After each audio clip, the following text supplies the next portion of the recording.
छात्रों, आज हम आप लोगों को बतला रहे हैं कि समतल दर्पण और उत्तल लेंस की सहायता से जल का अपवर्तनांक कैसे ज्ञात किया जाता है। इसमें एक उत्तल लेंस की आवश्यकता होती है। अब उत्तल लेंस क्या होता है, आप लोगों को मालूम है कि किनारों पर पतला होता है, बीच में मोटा होता है। यह एक उत्तल लेंस है। और यहाँ पर आप लोगों को एक समतल दर्पण दिखाई दे रहा है। इस समतल दर्पण का उपयोग करेंगे, ठीक है। और इसमें एक पूरा ऊर्ध्वाधर स्टैंड इसको बोला जाएगा। इसमें यह एक पिन है और यह आप लोगों को 1 मीटर स्केल की आवश्यकता पड़ती है, ठीक है।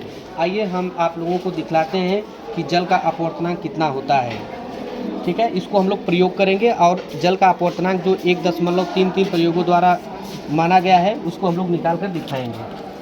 पहले सर्वप्रथम इस पिन का इस लेंस में उल्टा प्रतिबिंब, वास्तविक और उल्टा प्रतिबिंब बनाएंगे।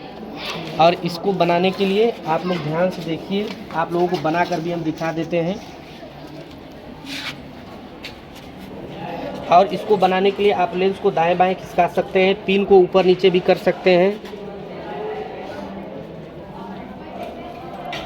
लंबन ना हो, कहने का मतलब लंबन दूर करने के लिए ये सब चीज़ें आप कर सकते हैं इसमें। आइए दिखाते हैं, एकदम बहुत ही दिखाइए, इसमें बहुत ही अच्छा प्रतिबिंब इसका वास्तविक और उल्टा प्रतिबिंब बना है।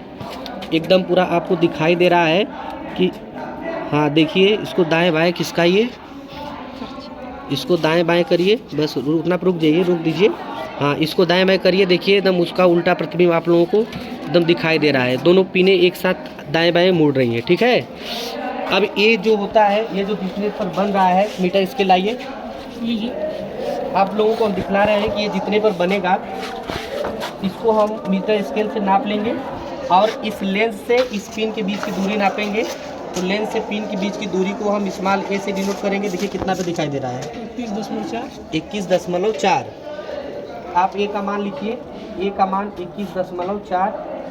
फिर इसके बाद हम मीटर स्केल को यहाँ से इस लेंस को हटा देंगे और इस दर्पण से, यानी जो समतल दर्पण है उससे पिन के बीच की दूरी नापेंगे। और यह दूरी आपको 22 कितना है, 22 सेंटीमीटर जी, 21.9 सेंटीमीटर। यह आपका आ जाएगा 21.9 सेंटीमीटर। ए का मान मिल गया है, बी का मान मिल गया है। अब इसको आप लोग क्या करेंगे कि एफ जी का मान निकालेंगे। एफ जी बराबर होता है ए प्लस बी बटा के 2, ठीक है। आप इसको जोड़कर इस 2 का भाग कर दीजिए और थोड़ा सा जल लेकर आइए।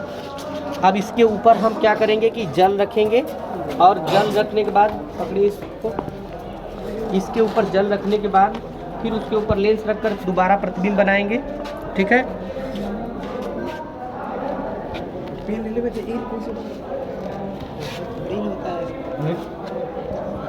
देखिए इसके ऊपर हम जल रख रहे हैं,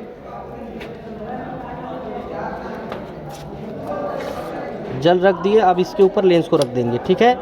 अब जल को रखने के बाद उसके ऊपर लेंस रखेंगे और फिर इसका दोबारा प्रतिबिंब इसी में बनाएंगे, इसी लेंस के अंदर। तो इसके लिए आपको इसको ऊपर करना पड़ेगा। और हम बता देते हैं आपको, लगभग अगर मान लीजिए वो 20 सेंटीमीटर पर पहले स्थिति में बन रहा था तो दूसरी स्थिति में उसका 1.5 गुना दूरी पर ले जाते हैं, यानी कि सब मिला जुला कर इसको 30 सेंटीमीटर दूरी पर लेकर जाएंगे, ठीक है। तो उसी के अनुसार हम लेकर जाते हैं तो इसका प्रतिबिंब इसके अंदर दोबारा बनेगा। चलिए ये बनाकर दिखाते हैं।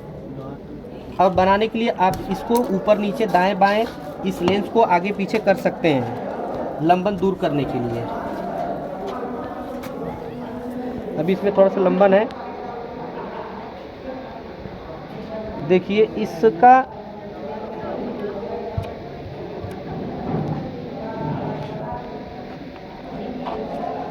इसमें त्रुटि हो सकती है। अगर इसमें देखिए दोबारा बनाइए, इसमें यह लगभग 31 पर बना है। इसमें दिखाइए जल रखने के बाद भी इसका उल्टा प्रतिबिंब इसके अंदर बना है। देखिए साक्षात आप लोगों को दिखाई दे रहा है, ठीक है। अब इसकी गणना करने के लिए हम क्या करेंगे कि इससे मीटर पैमाने से इसके बीच की दूरी नाप लेंगे। इसमें त्रुटि कुछ हो सकती है क्योंकि यह मीटर पैमाना थोड़ा सा टेढ़ा है।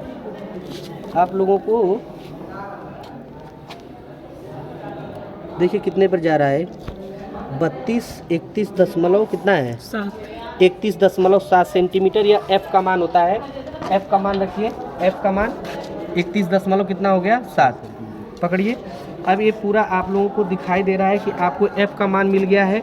यह एफ जी का मान ए प्लस बी पॉइंट 2 से निकाल दिया गया है। ए आया था 21.6 और ए एन डब्ल्यू जो जल का अपवर्तनांक का फार्मूला होता है 2 - एफ जी बटा के एफ होता है।